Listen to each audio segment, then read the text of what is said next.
muri Zimbabwe aiwa dai politics yenyika yeZimbabwe aiwa yazonetsa noda kuti leaked audio ya Wikino Chivhayo aiwa yakabudiswa muzara nezuro nebepa nawo rezimu aiwa ichiratidza kuti aiwa munyika meZimbabwe aiwa Wikino Chivhayo ane influence na Idi Mnangagwa uye ankwanisa kuita zvaanoda kuita aiwa pasina kana any interference kana chinhu chinomuhinda kuti aiwa zvinizvo zvimisiwe azvinangambomira mushe noda kuti atopiza kutaura kuti aiwa nditori nepower kutodarika nditori ine influence nditodarika even madeputies aIdi Mnangagwa sabena mashoko atogona opposition Ostallos Ziba not for subscribe or like utina on the bell icon noti Ostallos Ziba ane pa page pake oposta picture ramuri kuona irero obanyora chiti our country is just a mess then pane panyo panzi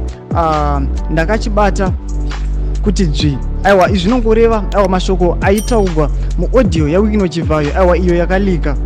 vaitaura mashoko ekuti aiwa ndine influence matenders ese anoitwa munyika yeZimbabwe ndini ndakamabata ndini ndinomaita uye zvandinenge ndakotaura kuna Idi Mnangagwa hapana anozvimisa aiwa chimbotudze mafungiro enyu munori kudii pamusoro peinfluence yaWikino Chivhayo noda kuti vamwe vakutofambisa mashoko ekutoti aiwa Wikino Chivhayo ndiye atova vice president wemunyika yeZimbabwe aiwa zvipere mushe chimbotudze mafungiro enyu kuti munoti kudii pamusoro peinvolvement yaWikino Chivhayo aiwa mumapresidents emunyika yeZimbabwe pine comment section medu mutudze mafungiro enyu saka no subscribe kulike tinotina on the bell icon.